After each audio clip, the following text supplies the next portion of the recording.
안녕하세요. 저는 서울에서 반찬 가게를 운영하면서 살고 있는 42세 여성입니다.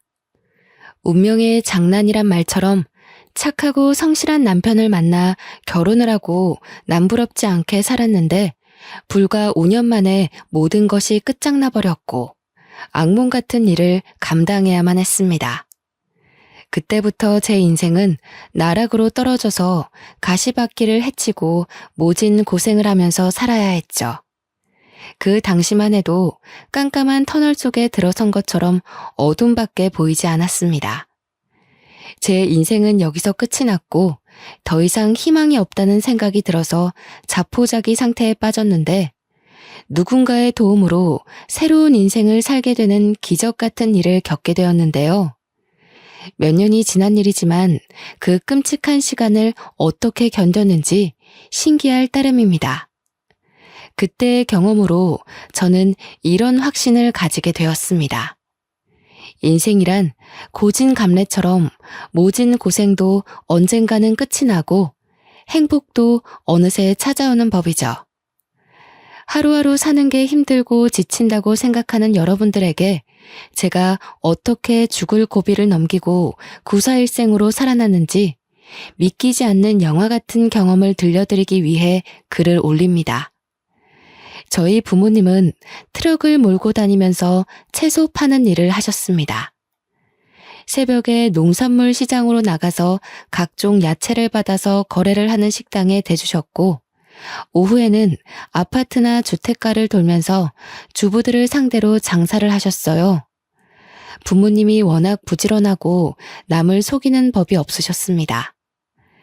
다른 트럭이 질이 안 좋은 야채들을 싸게 팔아도 아버지도 정직하게 좋은 상품을 팔아야 한다고 하셨어요. 조금이라도 더 팔려고 손님들을 속이면 절대 안 돼.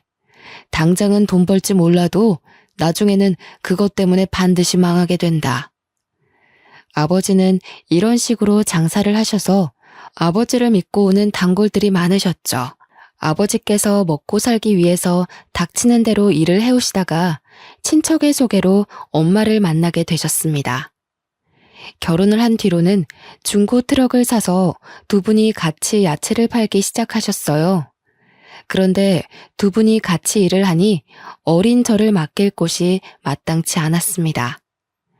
유치원 종일반에 맡기면 됐지만 부모님께서 새벽 3시에 일어나서 농산물 시장에 가야 해서 유치원에 맡겨도 소용이 없었습니다. 그래서 부모님은 저를 트럭에 데리고 다니셨어요. 그래서 제게는 아버지의 트럭이 침실이었고 놀이터였죠. 부모님께서 식당에 납품을 하러 갈 때면 식당 아주머니들의 예쁨을 받곤 했어요. 아이고, 우리 이쁜 미경이 왔구나. 어린 것이 고생이 많아. 밥은 먹고 나왔니? 단골 식당에 들리면 식당 아줌마들께서 저를 아주 예뻐해 주셨어요. 제게 요구르트나 귤 같은 걸 챙겨주시면서 기특하게 바라봐 주셨죠. 그 중에서도 7년째 단골인 부부가 같이 식당을 운영하는 곳이 있었습니다. 그 식당 주인을 만나게 된 계기도 참 특별했죠. 부모님이 채소를 팔아보려고 식당마다 찾아다니면서 고정적으로 거래해보자고 부탁할 때였습니다. 사장님, 채소 거래하는 곳 없으면 저희가 싸게 드릴게요. 제일 좋은 물건만 드릴 테니까 한 번만 거래해보세요. 아유, 갑자기 와서 왜 그러세요? 우린 채소 대주는 사람이 따로 있어요.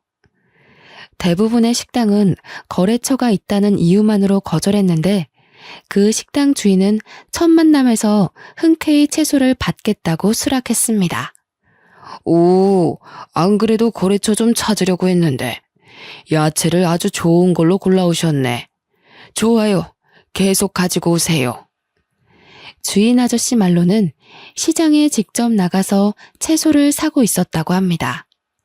마침 고정적으로 대주는 거래처를 찾고 있었는데 저희가 나타난 거죠. 아버지가 가지고 온 물건이 마음에 든 아저씨는 아침마다 시장에 가지 않고 아버지를 믿어보기로 했습니다. 그렇게 시작된 거래가 7년이 넘게 이어지고 있는데요. 그 식당 주인 부부는 아주 좋으신 분들이었습니다. 저를 보면 늘 사탕이나 과자를 챙겨주었고 가끔씩 용돈을 주기도 하였습니다. 그럴 때마다 저희 엄마가 급하게 말려보았지만 소용없었죠. 어이구, 사장님, 그러지 마세요. 애 버릇 나빠져요. 아니에요. 내 딸 같아서 그래요. 미경아, 괜찮아. 어서 받아. 제가 엄마 눈치만 보고 있으니까 주인 아줌마께서 웃으면서 용돈을 주었어요. 그 식당 주인 부부에게는 저와 동갑인 아들이 있었습니다. 시간이 지나서 제가 초등학생이 되자 주인 아줌마께서 농담처럼 저를 며느리로 삼겠다고 하셨죠. 미경아, 너 나중에 누구랑 결혼할래? 아줌마가 제일 좋다며. 그럼 우리 진수랑 결혼해야지. 네, 전 진수랑 결혼할 거예요.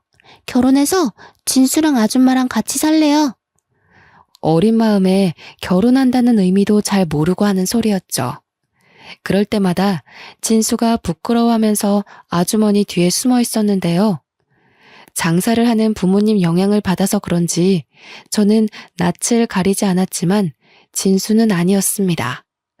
부끄러움이 많았고 저를 좋아하는 것 같아 보였지만 늘 수줍어하면서 아무 말도 못했어요.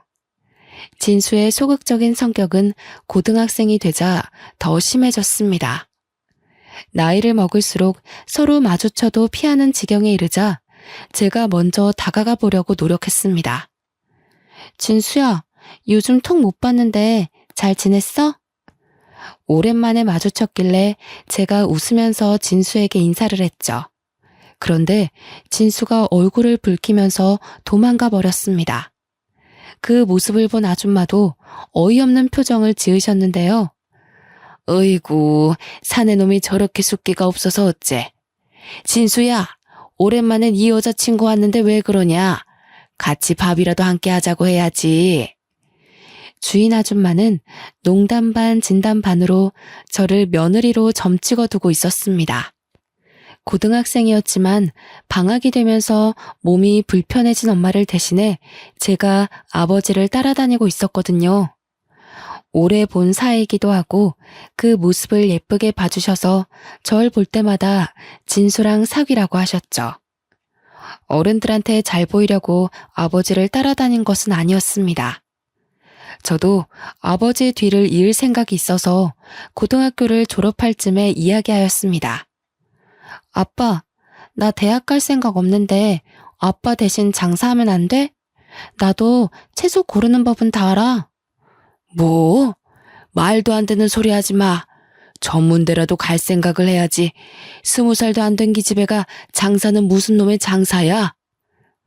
아버지는 제 말을 끝까지 들어보지도 않고 안 된다고 하셨어요. 하지만 저는 매일같이 고생만 하는 부모님이 너무 안쓰러워서 편하게 대학에 갈 수 없었습니다. 대학 등록금을 생각하면 제가 장사를 하는 게 더 속 편했거든요. 더군다나 공부에 관심이 없기도 하였습니다. 고등학교를 다닐 때만 해도 매일 수업 듣고 숙제를 하는 게 지겨웠습니다. 이해도 안 되는 수학 문제를 풀거나 영어 단어를 외워야 하는 것 자체가 싫었죠. 그래서 대학에 가서 그 짓을 또 몇 년간이나 하느니 운전면허를 따서 아버지 대신 장사를 해볼 생각을 했던 겁니다. 저는 몇 번이나 아버지에게 공부보다 장사가 내 적성에 맞다고 이야기했습니다. 그랬더니 결국 아버지께서 포기하시고 대학 진학 대신에 장사를 배워보라고 하셨습니다. 그래, 우선 면허부터 따라. 아버지가 한 번 했다면 장사하는 법 가르쳐 줄게. 아버지는 제가 운전면허를 쉽게 따지 못할 거라고 생각하셨나 봐요. 제가 한 번에 면허를 따버리니까 갑자기 한숨을 쉬시면서 물어보시더라고요. 미경아, 공부가 그렇게 하기 싫으니? 평소엔 책상에 앉아있지도 않더니 면허 따라고 하니까 하루 온종일 앉아있는 거 보고 놀랬다. 당연하지. 공부 말고 장사하면 누구보다 잘할 자신 있어. 그리고 아버지 몸도 안 좋잖아. 얼른 나한테 장사하는 법 알려주고 아버지도 쉬어. 얼마 전부터 아버지의 허리 디스크 증상이 악화되던 찰나였습니다. 오래 앉아 있지 못하셨고 무거운 물건도 들지 못했어요. 그래서 누군가 옆에서 도와줘야 했죠. 엄마도 무릎이 좋지 않은 상태라서 저밖에 나설 사람이 없었는데요. 제가 면허도 한 번 했다고 아버지를 열심히 도와드려서 그런지 아버지께서 제 대학 이야기를 더 이상 꺼내지 않으셨습니다. 그리고 트럭으로 운전 연수를 시켜주셨죠. 아버지께 트럭 운전을 배운 지 한 달이 지나자 저 혼자 운전할 실력이 되었습니다. 아버지도 저를 믿고 운전대를 완전히 넘기셨어요. 배우는 게 빠르네. 네 말대로 넌 장사꾼 체질인 것 같다. 그치? 내가 뭐라 했어. 나 대학 가면 큰일 날 뻔했다니까. 아버지께 인정받게 되니까 신이 나서 더 적극적으로 장사를 했던 것 같습니다. 그래서 그 뒤로 아버지를 대신해서 제가 채소 장사를 하게 되었어요. 단골 식당 주인들은 모두 저를 알고 있어서 장사는 매우 수월했죠. 대부분 아주 기특하다고 칭찬을 해주셨지만 주택가를 돌다가 처음 채소를 사러 온 아주머니들은 새파랗게 어린 제가 혼자서 장사를 하는 걸 보고 놀라셨어요. 어머, 사장님이 젊으시네. 아니, 사장님이 따로 계신 건가? 아니요, 제가 주인이에요. 아버지랑 하다가 물려받았어요. 세상에, 어린 나이에 참 대단하네. 제가 어리기도 하고 여자라서 그런지 주목을 많이 받았죠. 아주머니들도 어린 여자 사장님이라 오랫동안 기억하고 있는 눈치셨어요. 오랜만에 들린 동네가 있었는데 야채가 싱싱해서 기다리고 있었다고 하더라고요. 제가 그렇게 장사꾼으로 자리 잡아가는 사이에 진수는 대학교를 졸업하고 직장에 취직하게 되었어요. 어느 날 진수의 식당에 찾아갔더니 주인 아주머니께서 저를 부르시더라고요. 미경아, 잠깐만 앉아라. 내가 할 말이 있다. 주인 아주머니의 표정이 심상치 않아서 들고 온 야채 상자를 내리고 바로 식탁에 앉았습니다. 제가 실수를 한 걸까 싶었는데 아주머니께서 아주 뜻밖의 말을 꺼내셨어요. 미경이 너도 이제 25살이지? 네, 맞아요. 사귀는 남자는 있니?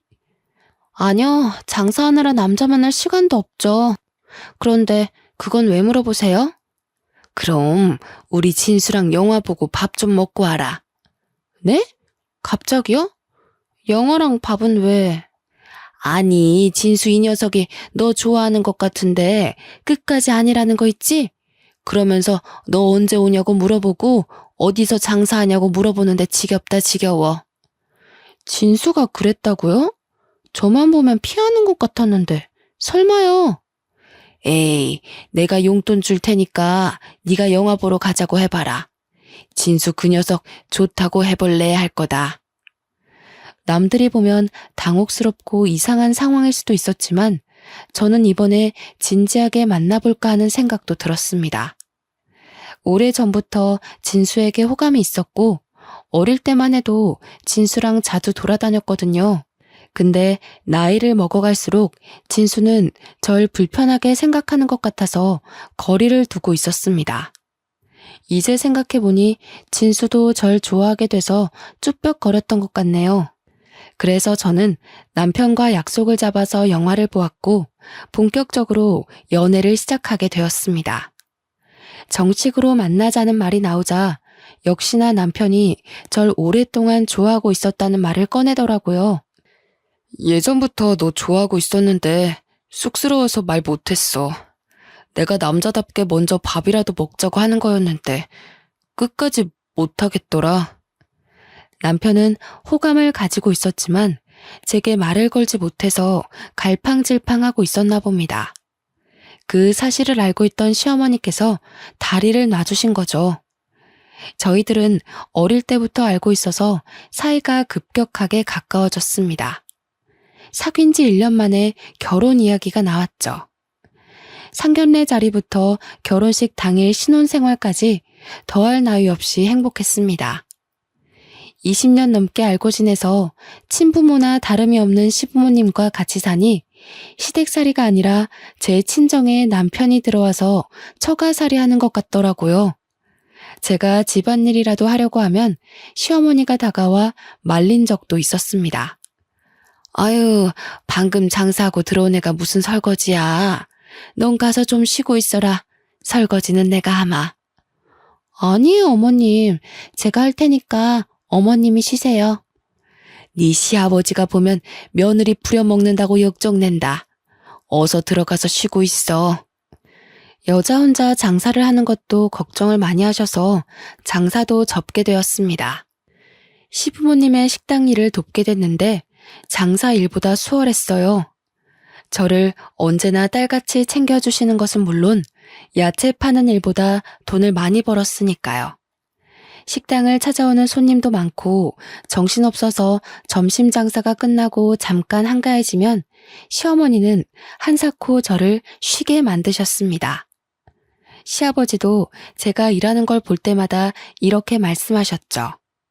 아가, 시애미는 뒀다가 무엇에 쓰려고 그래? 그냥 시애미가 하게 둬라. 아버님, 어떻게 어머님한테 시키겠어요. 당연히 제가 해야죠. 제가 끝까지 테이블 닦는 일을 하고 있으니까 시아버지가 시어머니를 불러서 시키셨어요. 남들은 시집살이 때문에 힘들어 하던데 저는 결혼 후가 훨씬 더 편했습니다. 천국에서 사는 것처럼 편하고 행복했죠. 남편도 제 속을 썩이지 않았습니다. 저밖에 모르는 가정적인 남자였거든요. 그래서 5년 동안 그 흔한 말다툼 한번 하지 않고 늘 웃으면서 지냈습니다. 그런데 꿈 같은 결혼 생활도 금방 끝이 나고 말았습니다. 하루아침에 박살나고 말았죠. 퇴근을 하던 남편이 교통사고를 당해서 허망하게 세상을 떠나버린 겁니다. 음주운전을 하던 승용차가 중앙선을 넘어와서 남편 차와 정면 충돌했다고 하더군요. 그 사고로 가해 차량 운전자도 목숨이 위태로울 정도로 크게 다쳤고 남편은 그 자리에서 사망하고 말았어요. 남편의 사망 소식을 들은 시어머니는 그 자리에서 혼절하고 마셨습니다. 애지중지 키운 외동아들이 세상을 떠나서 저보다 더한 충격을 받으신 것 같았는데요. 그런데 더 나쁜 일은 일어났습니다. 병원에서 겨우 의식을 회복한 시어머니께서 뇌졸중 증상을 보이신 것이었습니다. 말을 제대로 하지 못하고 오른쪽 편마비가 와버렸죠. 남편을 떠나보내고 정신을 추스를 겨를도 없이 시어머니까지 쓰러지자 하늘이 무너질 것 같았습니다. 하지만 저까지 정신줄을 놓고 있을 수 없었습니다. 아버님께 식당을 맡기고 저는 병원에서 숙식을 하면서 시어머니를 돌봐드렸습니다. 아버님도 식당 문 닫을 시간에 병원 앞을 찾아오셔서 제게 힘을 북돋아 주셨죠. 아가, 하늘이 무너져도 절대 용기를 잃거나 포기하면 안 된다. 같이 이겨내자. 식당 쉬는 날에도 병원에 들리셔서 제 손을 잡고 미안하다는 말을 하셨어요. 저와 시아버지는 용기를 잃지 않고 버텼지만 시어머니는 점차 힘을 잃어가고 계셨습니다. 아들을 잃은 후로 실어증에 걸린 사람처럼 말이 없었고 몸이 말을 듣지 않는 지경에 이르자 살아야겠다는 의지를 놓아버리신 것 같았죠. 결국 저희 어머님은 병원에 입원한 지 6개월 만에 돌아가시고 말았습니다. 어머님까지 돌아가시자 정말 눈물밖에 나오지 않더군요. 이제 의지할 사람이라고는 시아버지밖에 없었습니다. 그런데 시어머니 장례식을 치르고 보름이 지나자 아버님께서 놀라운 말을 꺼내셨어요. 안 사람도 죽었는데 네가 계속 내 곁에 있어봤자 뭐하냐. 너도 더 늦기 전에 재혼해라. 내가 좋은 자리를 알아놨다. 아니 아버님, 그게 무슨 말씀이세요? 재혼을 하라뇨. 저는 아버님 모시고 계속 살 거예요. 아니다. 네가 없어도 나는 혼자 잘 살 수 있다. 괜히 너까지 발목 잡혀서 과부로 지내게 할 수는 없어. 네가 재혼 안 하면 혼자 남은 며느리 끼고 사는 고약한 시애비라고 욕할 거야. 그러니까 좋은 사람 만날 준비부터 하거라. 아버님께서 적당한 재혼 자리까지 알아놓으셨다면서 고집을 피우셨어요. 저는 싫다고 했지만 시아버지가 재혼식이 놓쳐서 나중에 후회하지 말라는 말까지 꺼내셨죠. 그 설득과 호소가 한 달이나 이어져서 저도 포기했습니다. 딱 한 번만 만나봐서 아버님 마음이라도 편하게 해드리려고 했는데요. 시장에서 반찬 가게를 하는 여성의 아들을 만나보았는데 생각보다 좋은 사람이었습니다. 전 남편과 다르게 적극적이고 말주변도 화려해서 시간 가는 줄 몰랐습니다. 그렇게 몇 번의 만남을 더 가지다 보니 재혼까지 하게 되었네요. 저랑 재혼한 남편은 아내가 먼저 세상을 떠나서 혼자가 되었다고 했으니까요. 그런 점들 때문에 마음이 잘 맞아서 재혼을 결심하게 되었습니다. 그런데 그 결혼 하지 말았어야 했습니다. 막상 재혼하고 나니 제가 생각한 재혼 생활이 아니었거든요. 시댁살이하게 된 첫날 어머님께서 저를 보자마자 식당 이야기를 꺼내셨습니다. 이혼 전에 식당에서 일해봤다며? 반찬이나 음식은 잘하겠구나. 네, 웬만한 건 돌아가신 시어머니께 다 배웠어요. 그럼 됐다. 내일부터 가게에 나와서 일 거들어라. 재혼한 뒤에 만난 시어머니는 다짜고짜 자기가 운영하는 가게에서 일을 시켰습니다. 시어머니가 반찬 가게를 하니 며느리가 돕는 건 당연한 일이었지만 시어머니가 저를 대하는 태도가 남달랐습니다. 며느리가 아니라 식모를 대하는 것 같더라고요. 게다가 시어머니는 힘든 일이 생기면 무조건 저를 불렀습니다. 오늘은 총각김치를 담아야 하니 무부터 다듬어 놓고 양념거리 준비해라. 시어머니가 운영하는 반찬 가게는 규모가 상당히 컸습니다. 장사도 잘 되는 편이라서 매일같이 김치를 담아야 했고 여러 가지 반찬거리를 준비하느라 채소를 다듬어야 했어요. 힘이 들어서 잠깐 쉬기라도 하면 시어머니는 금세 다른 일거리를 가져오셨습니다.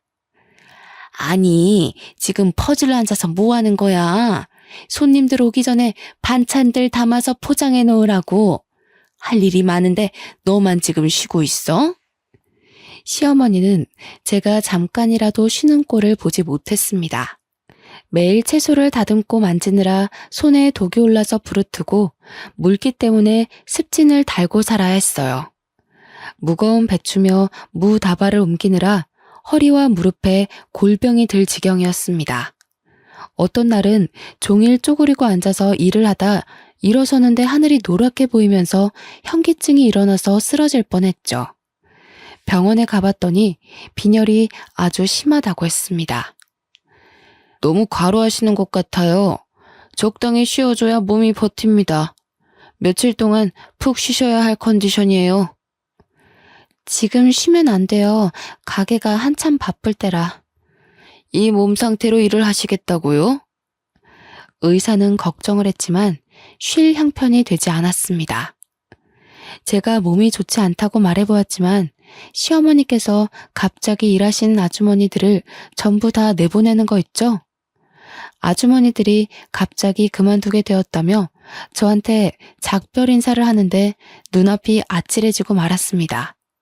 그래서 아주머니에게 인사할 겨를도 없이 곧장 어머님께가 하소연했는데요.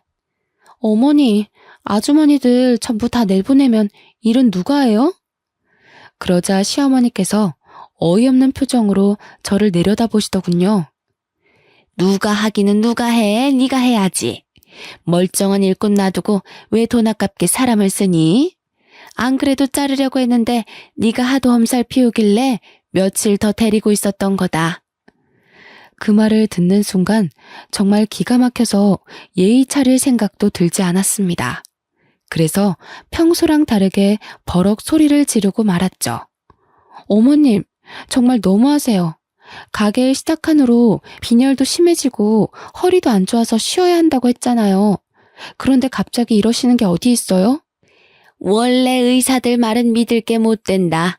돈이나 벌려고 멀쩡한 사람 환자로 만드는 것들이야. 딱 봐도 아파 보이지도 않더만. 왜 엄살이야?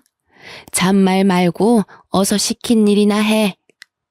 시어머니는 제가 아프고 힘들어서 죽을 것 같다고 해도 꾀병 부리지 말라고 하셨습니다. 그래서 혼자서 산더미처럼 쌓인 야채를 다듬고 양념을 해서 장사 준비를 해야 했죠. 아침 일찍 가게 문을 열고 채소를 다듬을 때마다 눈물이 저절로 쏟아졌고 시아버지 생각이 절로 들었습니다. 결국 참지 못하고 시아버지께 전화드린 적도 있었는데요. 얘야, 많이 힘들지? 그래, 얼마나 고생이 많겠니? 그렇지만 여자들 시집살이가 원래 그런 거야. 참고 견디거라. 그리고 이제부터 나한테 전화하지 말거라. 내가 네 치납이면 어찌해주겠는데 나도 남의 집 사정 끼어들 수도 없다. 기댈 곳이 시아버지뿐이라서 연락한 건데 이렇게 차갑게 나오시다뇨. 제가 자주 연락드려서 그런 거냐고 조금만 전화하겠다고 사정해도 아버님은 차가우셨습니다. 그리고 며칠 뒤에 다시 전화를 해봤지만 없는 번호라는 안내 멘트가 나오더군요. 아버님께서 아예 전화번호도 바꾸고 저와 연락을 끊어버린 겁니다. 혹시나 하는 마음에 시아버지가 운영하던 식당에 찾아가 봤는데 주인이 바뀌었더라고요. 시아버지는 저 몰래 식당을 처분하신 것 같았습니다. 아버님과도 인연이 끊어졌다고 생각하니 기운이 쭉 빠졌습니다. 이제 별 방법도 없었죠. 시어머니의 구박을 억지로 견디면서 살아야 했는데요. 그러다 남편이 제게 거짓말을 했다는 사실을 알게 되었습니다. 남편의 전처가 갑자기 세상을 떠난 걸로 알고 있는데 그게 아니었어요. 남편은 전처와 이혼을 하고 갈라섰던 것이었습니다. 시어머니와 남편이 둘이 속닥거리는 소리를 듣고 잠자리에 들기 전에 남편에게 물었죠. 당신 나한테 거짓말한 거 있지? 전처랑은 사별한 거라면서 아까 어머님이랑 한 이야기는 도대체 뭐야? 뭐? 설마 몰래 엿들은 거야? 이제 와서 그게 무슨 상관이야? 사별한 거나 이혼한 거나 매한가지 아니야? 그게 어떻게 똑같아? 왜 이혼한 건데? 이상한 이유로 이혼한 거야? 나한테 왜 거짓말한 건데? 이상한 이유로 이혼한 거 아니야. 사실대로 말하면 왜 이혼했는지 물을 거잖아. 그래서 그냥 전처가 죽었다고 한 거야. 아니, 그러니까 왜 이혼한 거냐고. 좋게 말할 때 이야기해. 어머님까지 다 깨우기 전에. 제가 끝까지 물고 늘어지니까 남편이 전처가 바람이 나서 갈라선 거라고 이야기했어요. 그런데 재혼을 할 때 그런 사정을 구구절절 설명하기 귀찮아서 거짓말한 거라고 하더군요. 하지만 남편의 거짓말은 여기서 끝난 게 아니었습니다. 남편이 그동안 사업을 한다고 했지만 알고 보니 백수 건달이었죠. 제게 주는 생활비도 날마다 시어머니를 통해서 돈을 타오던 것이었습니다. 남편이 평소처럼 출근한다고 해놓고 나갔는데 핸드폰을 놔두고 갔길래 급히 남편을 따라간 적이 있었습니다. 그런데 남편이 PC방에 들어가더니 안 나오더라고요. 혹시나 해서 따라갔더니 남편이 컴퓨터 게임을 하고 있었습니다. PC방 알바생한테 남편에 대해 물으니 단골 손님이라고 하더군요. 딱 봐도 일하러 간다고 해놓고 매일 여기로 온 것 같아 저도 참다 못해 폭발하고 말았습니다. 당신 여기서 지금 뭐 하고 있는 거야? 설마 매일 여기 와서 게임하다가 온 건 아니지? 내가 무슨 거짓말을 했다고 그래. 지금도 사업 준비 중이야. 여기는 어쩌다 한번 온 거라고. 그럼 나한테 말을 해야지. 당신 이혼도 그렇고 도대체 왜 날 속이는 거야? 백수면 백수라고 솔직하게 말해야지. 왜 사업가 행세를 했냔 말이야. 엄마한테 돈 조금씩 받아서 투자하고 있었어. 아무것도 모르면서 따지고 들지 마. 지금 그게 중요해? 날 몇 번이나 속인 거냐고 따지는 거잖아. 당신 이거 말고 속인 거 있어? 좋게 말할 때 다 불어. 아이고, 그래. 나 백수라고 다 떠들고 다녀라. 동네 사람들 다 알겠다. 나 백수라고 소문내서 속이 시원하냐? 조금만 기다려봐. 곧 준비하고 있는 사업 대박 나면 너 같은 것도 얄짤 없으니까. 남편이 저한테 삿대질을 하면서 오히려 큰 소리를 치길래 저도 목소리를 높였죠. 결국 알바생에게 쫓겨나고 집으로 돌아왔지만 남편은 나아지지 않았습니다. 1년이 지나도록 남편이 준비한다는 사업은 시작도 하지 못했는데요. 하지만 저는 매일 뼈 빠지게 고생하느라 날이 갈수록 삐쩍 말라가고 있었습니다. 제가 녹초가 되도록 몇 사람 몫의 일을 해낸 덕분에 시어머니는 시장을 벗어나서 건물의 1층에 반찬 가게를 열게 됐네요. 그러던 와중 단골 손님까지 생겨서 단체 주문을 받게 되었습니다. 저희 가게의 단골 손님 중에 부잣집 사모님들이 몇 분 계셨는데 김장철이 되자 사모님들이 단체로 자기들 김장을 시어머니에게 부탁한 겁니다. 무려 70포기의 김장을 해달라는 것이었죠. 시어머니는 그 주문을 기다렸다는 듯이 덥석 받아버렸습니다. 저는 당연히 아줌마들 몇 명을 동원해서 김장할 줄 알았는데 그게 아니었습니다. 갑자기 아무도 없는 가게에 저를 부르더니 김장 이야기를 꺼내더라고요. 김장 70포기 해달라고 주문이 들어왔거든. 내일 아침에 트럭 한 대가 올 거다. 배추랑 무 싣고 오는 트럭이니까 그 트럭 오자마자 바로 시작하거라. 어머님, 설마 그 많은 김장을 저 혼자 하라는 건 아니죠? 설마 하는 마음에 물어보았지만 제 불길한 예감은 맞았습니다. 시어머니는 아주 당연하다는 듯이 고개를 끄덕이고 있더군요. 김장 70포기 정도는 너 혼자 충분하잖아. 당연하게 사람 불러달라고 하고 있니? 전 어이가 없어서 입이 다물어지지 않았죠. 그 일을 혼자 하다가는 죽을 수도 있겠다는 생각이 들어서 얼른 정신을 차리고 소리쳤습니다. 어머님, 제가 일하는 기계도 아니고 그 많은 김장을 어떻게 혼자 해요? 전 못해요. 아니, 인연이 어디서 눈을 부라리고 대들어? 너 혼이 나야 정신을 차릴 거냐? 어머님께서 앙칼진 목소리로 고함을 지르더니 갑자기 제 뺨을 때렸습니다. 그 뺨을 맞는 순간 제 정신도 번쩍 들었죠. 왜? 이제 정신이 좀 드냐? 어느 집안 며느리가 시어머니한테 대들어? 한 번만 더 대들었다간 다리를 분질러 버릴 거야. 기가 막히고 분했지만 충격을 너무 심하게 받아서 눈물조차 나오지 않았습니다. 마음 같아서는 당장 짐 싸들고 친정으로 가고 싶었지만 그럴 수도 없었죠. 부모님 두 분 다 건강이 좋지 못해서 병원에 계셨기 때문입니다. 아무리 힘들어도 몸이 아픈 부모님께 상처를 주고 싶지 않았습니다. 그래서 몰래 눈물을 흘리며 잠도 자지 못하고 밤을 지새웠는데요. 다음 날이 되자 김장거리를 실은 트럭이 왔습니다. 날씨는 거의 한겨울처럼 매서운 바람이 불었죠. 저는 꽁꽁 언 손을 입김으로 불어가면서 배추를 다듬기 시작했습니다.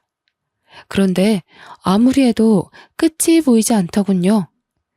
이를 악물고 부지런히 손을 눌려봐도 배추가 줄어들지 않았습니다.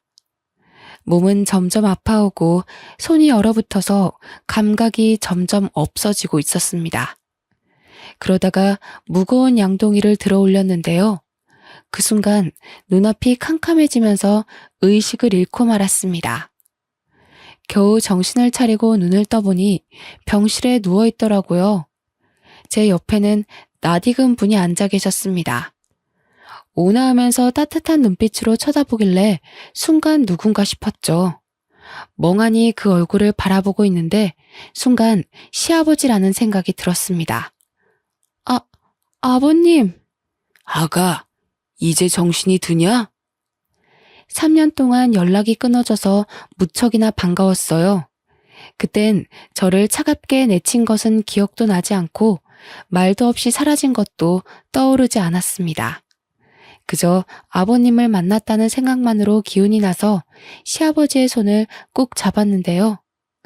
제가 왜 이제야 나타났냐고 눈물을 흘리자 시아버지께서 우연히 반찬 가게를 들렀다가 의식을 잃고 쓰러져 있던 저를 발견하고 병원으로 옮겼다고 이야기해 주었습니다. 그래서 저도 모르게 그동안 당했던 일들을 다 이야기해 버렸습니다.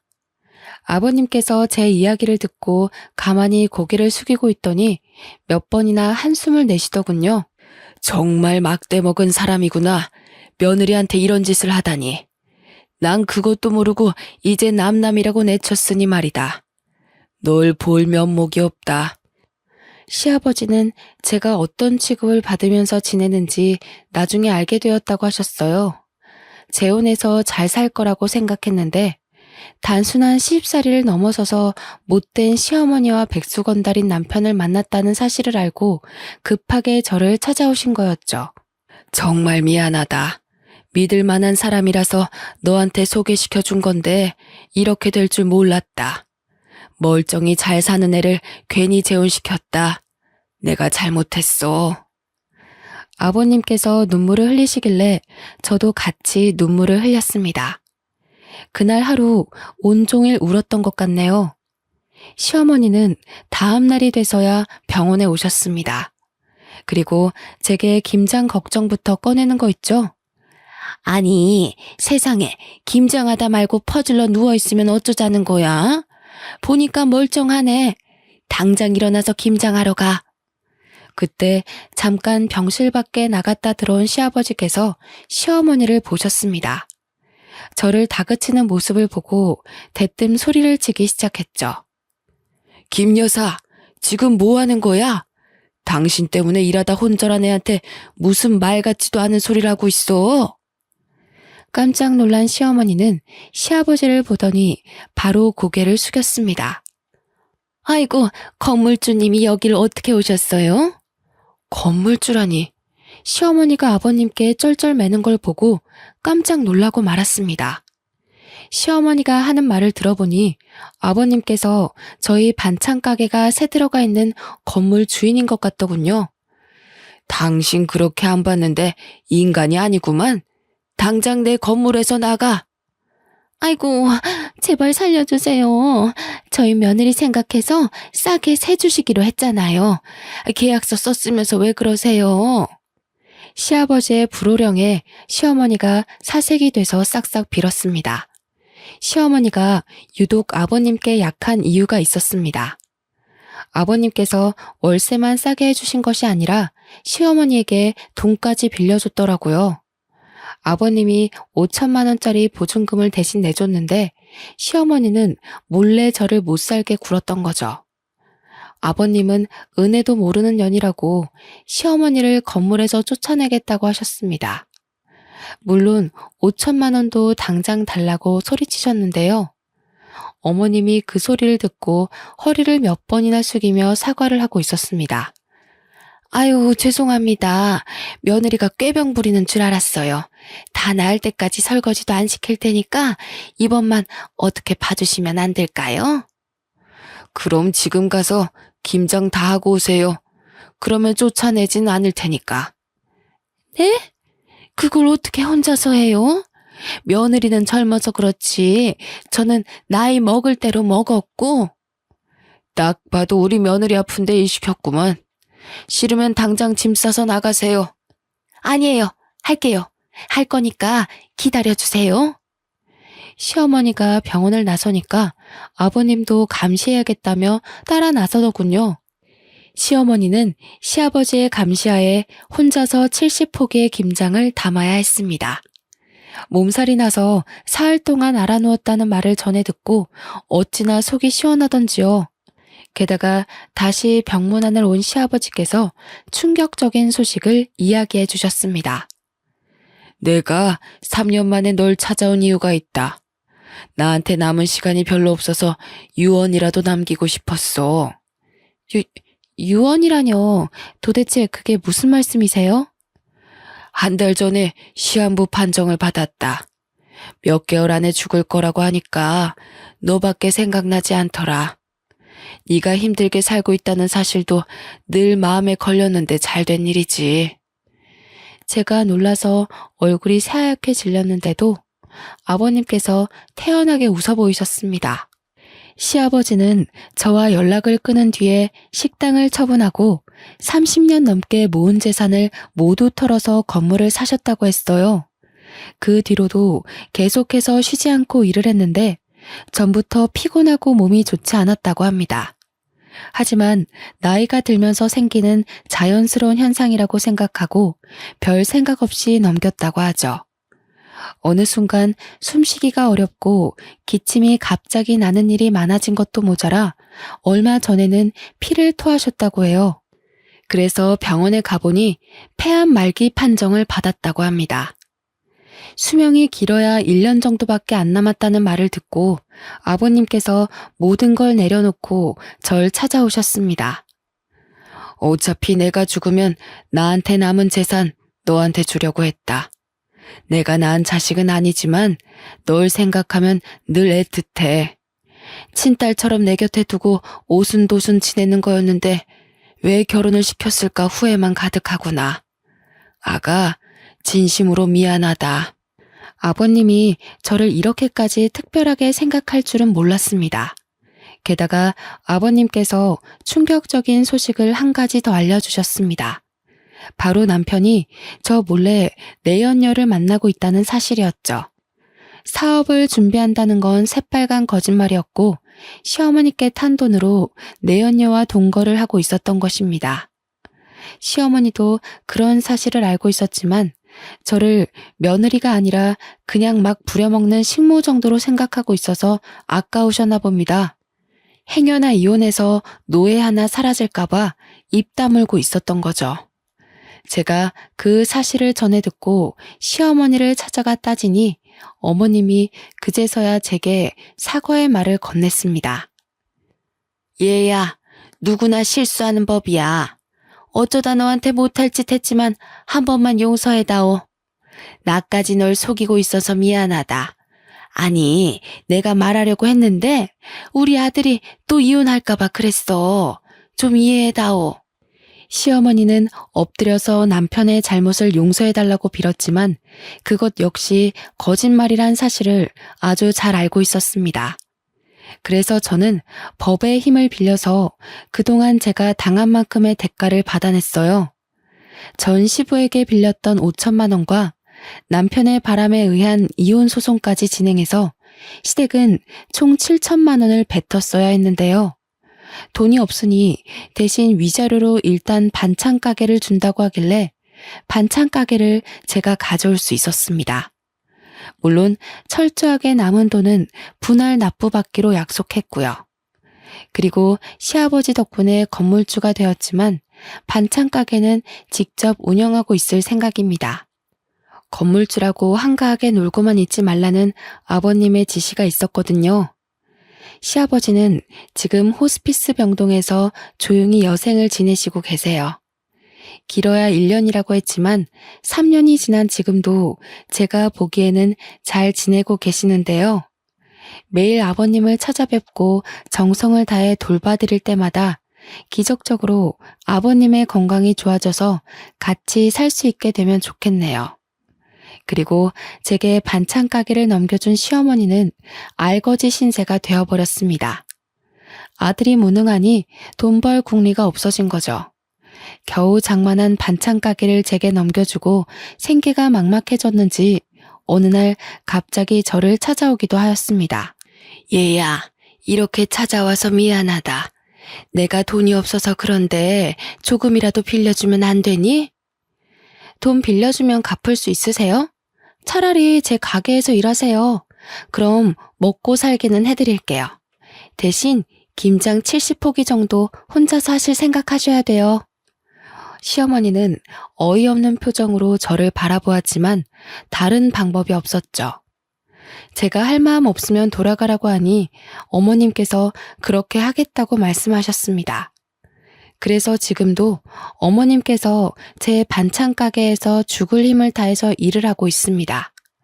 남들이 보면 정말 못된 며느리, 인성 쓰레기인 여자라고 욕할지도 모릅니다. 소문이 어떻게 흐르는지 몰라도 동네 사람들이 저를 흉보고 있더라고요. 그래서 제가 직접 가서 그동안 제가 어떤 수모를 겪었는지 전부 다 이야기해 주었습니다. 그 뒤로 동네 사람들이 어머님을 보는 눈빛이 달라졌습니다.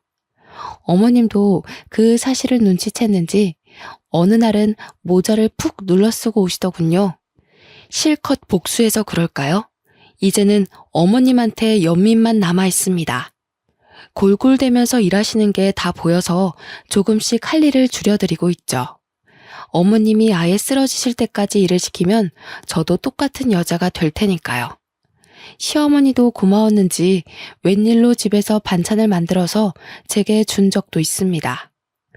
시댁살이 할 때 맛있게 먹던 반찬을 기억하고 계셨나 봐요.